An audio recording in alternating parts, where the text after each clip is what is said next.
Bulletin లో breaking చూస్తున్నాం. TSPSC పేపర్ల లీకేజ్ కేసులో స్పెషల్ ఇన్వెస్టిగేషన్ టీం రాష్ట్ర బీజేపీ అధ్యక్షుడు బండి సంజయ్ కు మరోసారి నోటీసులు జారీ చేసింది.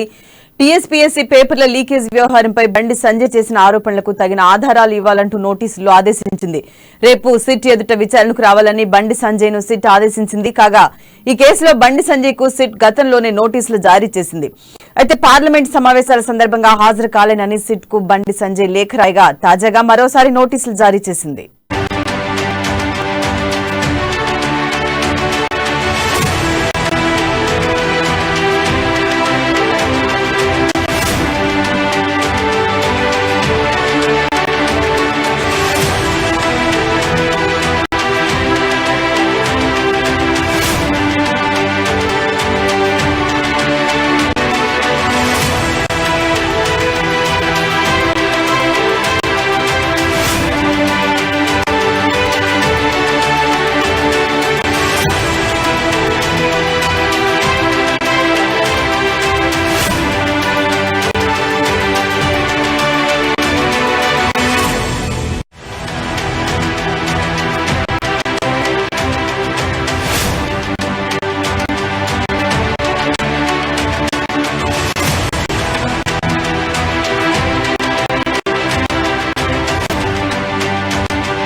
వాళ్ళు ఒక భయానక టెన్షన్ వాతావరణంలో వాళ్ళు గడిపే పరిస్థితి ఉంది. ఇట్లాంటి పరిస్థితుల్లో రాష్ట్ర ప్రభుత్వము ల్యాండ్ ఆర్డర్ కానీ భద్రతా వ్యవస్థలు ఈ తప్పు చేసింది ఎవరు, ఈ తప్పుకు పాల్పడ్డ వాళ్ళు ఎవరు, ఈ లీకేజ్ చేసింది ఎవరు అన్న దాని మీద దృష్టి పెట్టాలి. రాష్ట్ర ప్రభుత్వం ఒక సిట్ వేసింది. సిట్ చేయాల్సిన బాధ్యత ఏంది అంటే ఈ పేపర్ లీకేజ్ కారణమైన వాళ్ళు ఎవరు, ఏ పేపర్ లీక్ అయింది అనేది వాళ్ళు దీని మీద ఇన్వెస్టిగేట్ చేయాలి.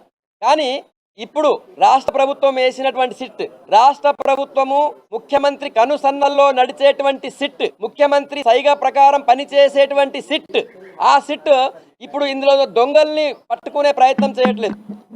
అందులో ఒక పేపర్ లీక్ అయిందా, 2 పేపర్ లీక్ అయినాయా? ఇప్పుడు రోజు మన వార్తలు చూస్తున్నట్లయితే, మీడియా సంస్థలు చేస్తున్న ఇన్వెస్టిగేటివ్ వార్తల్లో చూస్తున్నట్లయితే చాలా పేపర్ లీక్ అయినాయని చెప్పి రోజు పేపర్ల వార్తలు వస్తున్నాయి. ఆ విషయం పైన దృష్టి పెట్టాల్సినటువంటి సిట్ స్పెషల్ ఇన్వెస్టిగేషన్ టీం దాన్ని వదిలేసి రాజకీయ పార్టీల పైన, ప్రతిపక్షాల పైన, ముఖ్యంగా బీజేపీ పైన పడింది. వాళ్ళు చేయాల్సినటువంటి విచారణ, వాళ్ళు చేయాల్సినటువంటి ఇన్వెస్టిగేషన్ వదిలేసి కేవలం వాళ్ళు బీజేపీ పైన పడడానికి మాత్రమే ప్రాధాన్యం ఇస్తుంది సిట్. ఆ నోటీస్ అనుసరించి శ్రీ బండి సంజయ్ గారు ఎంపీ గారు హాజరు కానందుకు మళ్ళీ రిమైండర్గా ఈరోజు మరొక నోటీస్ ఇవ్వడం జరిగింది. ఈ నోటీస్ ప్రకారంగా 26th రోజు సిట్ ముందు విచారణకు హాజరు కావాలని చెప్పి ఇవ్వడం జరిగింది. వారు పత్రికా ముఖంగా మీడియా ముందు నిజాలు పేపర్ లీకేజ్ విషయంలో నమ్మలేని నిజాలు ఉన్నాయని చెప్పి ప్రకటించడం జరిగింది. వారి ముందున్నటువంటి వాస్తవాలు, వారి దగ్గర ఉన్నటువంటి ఆధారాలు ఏమున్నాయో సిట్ ముందు సబ్మిట్ చేస్తే ఇన్వెస్టిగేషన్ సజావుగా సరిగ్గా జరుగుతుందనే ఉద్దేశంతో నోటీస్ ఇవ్వడం జరిగింది. మా ఉన్నతాధికారుల ఆదేశం మేరకు ఈరోజు సర్వ్ చేయడం జరిగింది. ఏమన్నారు సార్? బండి సంజయ్ ఏమన్నారు? వారు నోటీస్ తీసుకున్నారు, ఈరోజు ఇప్పుడే ముందే నోటీస్ తీసుకున్నారు, హాజరవుతానని చెప్పారు. సేమ్ టైం 91 CRPC కొత్తగా మార్చారు. 91 CRPC నోటీస్ అండి. ఎప్పుడు విచారణ కాదు? 26th అంటే రేపే. పార్లమెంట్ సభ్యుడైన శ్రీ బండి సంజయ్ కుమార్ గారికి ఇక్కడ తన నివాసంలో ఇచ్చి ఈ యొక్క నోటీస్ ఒకటి ఏంటంటే ఇవ్వడం జరిగింది. చట్టం మీద గౌరవం ఉంది కాబట్టి, చట్టం లోపలనే ఏంటంటే గౌరవం ఉంది కాబట్టి, ఒక law abiding సిటిజన్గా Bharatiya Janata party కార్యకర్తలు, తర్వాత మా నాయకులు అందరూ కూడా తప్పకుండా వీటి మీద ఏంటంటే విచారణ జరిపించి మా ఒక లీగల్ టీంతో మాట్లాడి ఎప్పుడు మేము రావాలనేది కూడా మేము నిర్ణయిస్తాం.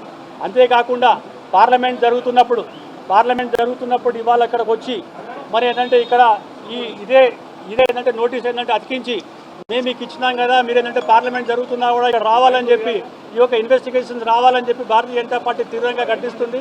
తప్పకుండా వీటి మీద ఏంటంటే సమగ్రమైన విచారణ జరిపించాలని చెప్పి భారతీయ జనతా పార్టీ డిమాండ్ చేస్తుంది. అదేగాక మాకు సిట్ మీద గౌరవం లేదు, మాకు ఏంటంటే నమ్మకం లేదు. ఒక సిట్టింగ్ జడ్జి తోటి ఈ యొక్క టీఎస్పీఎస్లో జరిగిన ఏంటంటే అవకతవకల గురించి, తర్వాత ఏంటంటే